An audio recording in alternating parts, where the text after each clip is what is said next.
La 38e édition des Golden Disc Awards s'est tenue au stade international de Jakarta, en Indonésie, et l'event a récompensé les meilleurs artistes sud-coréens pour les titres sortis entre novembre 2022 et novembre 2023. Si l'événement a eu des retours positifs de la part des fans de K-pop locaux et internationaux, il a également connu un moment qui aurait pu être dangereux à cause d'autres fans. Après l'événement, de nombreux internautes ont fait tourner sur les réseaux des extraits de vidéos prises durant l'événement, et ces derniers ont créé le buzz puisqu'on pouvait y voir des fans coréens se livrer à des comportements jugés anarchiques et violents. L'une des séquences partagées montre des fans en train de devenir violents dans le public, tandis qu'une autre montre un fan coréen en train de crier et d'insulter quelqu'un après avoir été visiblement expulsé de la salle. Leurs identités n'ont pas été révélées ou vérifiées, mais d'après la langue parlée et l'équipement porté, on pense que les fans en question sont des propriétaires de fansites ou des photographes engagés professionnellement pour prendre des photos des idoles sur place. Les fans indonésiens ont signalé l'incident à la Direction générale de l'immigration, demandant une enquête et potentiellement l'inscription des hommes sur une liste noire, afin de leur interdire l'accès au pays. Sur un des tweets, on pouvait lire « Nous vous demandons de bien vouloir enquêter sur cette affaire et d'en assurer le suivi. Étant donné que de tels incidents sont susceptibles de se reproduire, nous implorons qu'on leur inculque le sens de la politesse et qu'ils s'abstiennent d'agir arbitrairement et sans éthique dans un pays étranger. Nous vous remercions. » Les tweets devenus viraux ont également été partagés par les communautés coréennes. Les Coréens critiquent eux aussi ce comportement, certains internautes affirmant même que ces hommes ont également posé des problèmes en Corée. Sur The Coup, de nombreux internautes ont réagi à l'affaire et on pouvait lire des commentaires comme « Les hommes n'agissent pas différemment en Corée, ils n'écoutent pas les employés de la salle et ils deviennent violents parce qu'ils pensent qu'ils sont plus forts que ceux à qui ils parlent. Quelle honte pour la Corée !»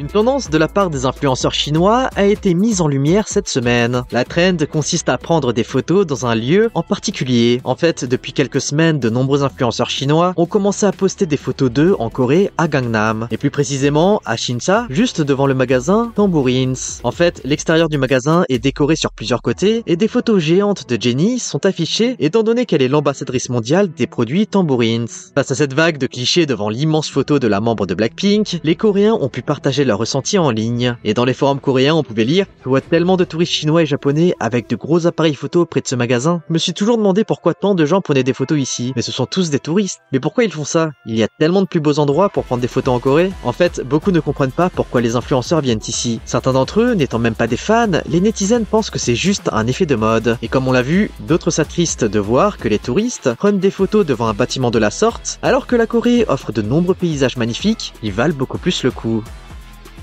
De leur côté, les Stay n'ont pas été satisfaits de la décision concernant l'employé d'une clinique de beauté. Le 4 janvier, des fans ont découvert un message posté par un employé d'une clinique de soins qui parlait de Seungmin et Changbin. L'employé dans un post a partagé plusieurs photos des membres de Stray Kids tout en commentant leur apparence. Les fans, eux, ont jugé les propos déplacés en plus d'être super intrusifs. Du coup, ils ont demandé à JYP de prendre des mesures à l'encontre de l'employé. Entre-temps, au vu de l'ampleur que le sujet prenait, l'employé a décidé de supprimer son message. Cependant, les fans ont réussi à trouver son lieu de travail et ont informé son employeur de la dérive de ce dernier. Le lendemain, un des fans qui a contacté la clinique au nom de tous les Stay a reçu une réponse de l'établissement. Ce dernier s'est excusé pour les actions de l'employé et a promis qu'il serait sanctionné. Dans le message de la clinique, on pouvait lire « Bonjour, ici la clinique de Gangnam à Séoul. Nous tenons à nous excuser pour le message qui est devenu viral en ligne à propos de l'un de nos employés et de son contenu. Nous prévoyons de former cet employé à l'importance de préserver la confidentialité des informations personnelles de tous les clients et de le tenir pour responsable en lui infligeant des sanctions adéquates. La succursale de Gangnam de la clinique formera tous ses employés afin qu'ils puissent traiter les informations privées de manière responsable et fournir un meilleur service aux clients. Nous sommes conscients de la gravité de la situation et nous assurons à tous nos clients que cela ne se reproduira plus. Les fans sont heureux de cette mise à jour, mais beaucoup pensent qu'une punition plus sévère serait nécessaire. Beaucoup ont demandé le renvoi pur et simple de l'employé, qui mérite une sanction beaucoup plus importante qu'un simple rappel à l'ordre. Mais certains internautes affirment qu'il ne sert à rien de gâcher la vie d'une personne pour un simple tweet, et que tout le monde a droit à une seconde chance.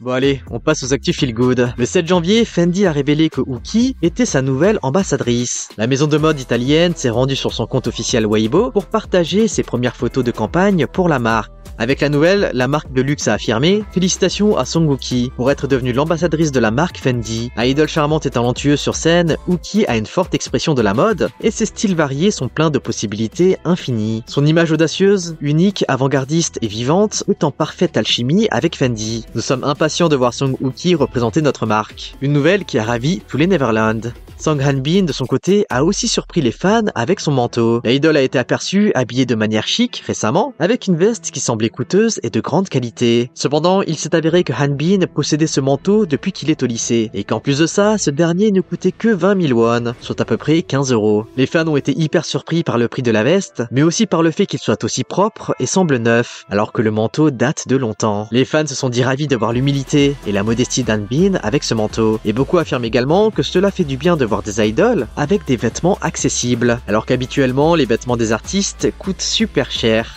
L'autre geste qui a agréablement surpris les internautes est celui de Sonu, notamment envers Oshi. Le 6 janvier, la 38e édition des Golden Disc Awards s'est déroulée à Jakarta, récompensant les artistes les plus méritants. Et de nombreux groupes d'idoles étaient présents, dont Seventeen et ENHYPEN. Les deux groupes ont été récompensés ce soir-là, mais l'attention s'est portée sur le geste affectueux entre les deux groupes. En raison de la taille de Seventeen, le groupe s'est retrouvé assis sur plusieurs canapés dans la zone des artistes. Et certains membres d'ENHYPEN ont donc dû partager leur espace. À ce moment-là, on a pu voir Sonu partager ses mini-ventilateurs à d'autres membres de Seventeen. Mais Sonu a encore plus attiré les regards pour l'attention qu'il a portée à Oshi à plusieurs reprises. On pouvait voir Sonu faire du vent à Oshi pour essayer d'aider l'autre idol à se rafraîchir. Lorsque Seventeen a été annoncé pour l'une de ses récompenses, Sonu a de nouveau pointé ses ventilateurs vers Oshi, les gardant sur l'idol alors qu'il marchait avec son groupe pour accepter la récompense. Les fans ont adoré cette interaction qui montre que les artistes sont amis et collègues et non concurrents comme certains le disent.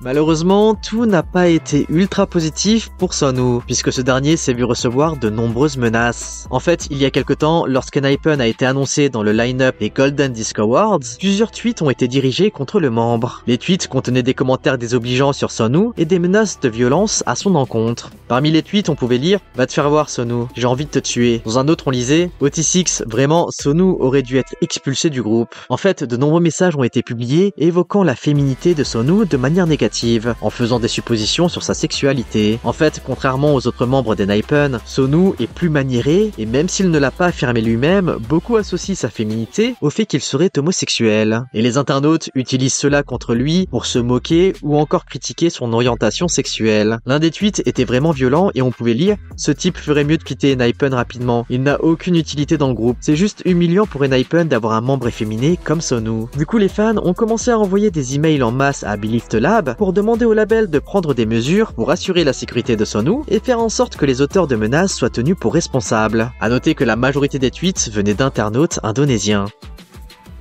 Finalement, cette semaine, Rise a provoqué un scandale après avoir été accusé de plagiat. Le Rookie Group vient récemment de drop le MV Love 119. Et si beaucoup de fans ont aimé la chanson, d'autres n'ont pas pu s'empêcher de trouver beaucoup de similarités avec un autre titre bien connu, à savoir Ditto de New Jeans. Les netizens ont remarqué plusieurs éléments qui ressemblaient fortement à Ditto, comme la télé cathodique dans les deux clips, le décor enneigé dans lequel jouent les garçons, et celui présent dans la chanson de New Jeans, ou encore le plan du couloir à l'école, qui se ressemble aussi fortement. Mais les similitudes ne s'arrêtaient pas ici. La scène où on voit Rise danser sur un toit avec une vue nocturne de la ville ressemble à celui où les filles dansent de nuit devant un train. Celle où on voit les garçons à vélo ressemble à celle où on voit New Jeans également à vélo. Et finalement, ce qui serait la similarité de trop, selon les netizens, est la scène de la danse dans le gymnase. Le titre Ditto de New Jeans reste très apprécié du public, car au moment de sa sortie, le MV était frais et rapportait de la nouveauté. Plutôt que le cadre habituel des lycées, Ditto avait une teinte de mélancolie et une ambiance rétro qui a été appréciée par de nombreux netizens. Le groupe avait réussi à transmettre le sentiment de la jeunesse éphémère tout en utilisant un concept qui n'avait jamais été utilisé. Du coup, beaucoup se disent étonnés du choix de la SM que de plagier un titre aussi iconique en pensant que cela allait passer inaperçu. Mais certains ont également affirmé que ce n'était qu'une coïncidence et que justement SM n'aurait jamais plagié Ditto tellement cela aurait été évident. En tout cas, sur les forums, on pouvait lire différents types de réactions comme « Non, ce n'est pas du plagiat, c'est juste l'ambiance des années 90 ». Cela n'a pas de sens de dire qu'ils n'ont même pas fait référence à Ditto.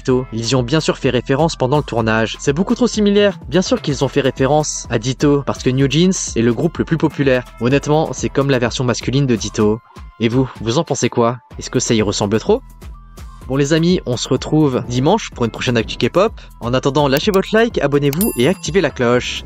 Allez, on se dit à toutes et bye bye. Got it. 짱 예쁘다. 같이 놀래? 예쁜 애가 좋아. Got it. 짱 개성 마셔. Shake your booty. Oh yeah, booty.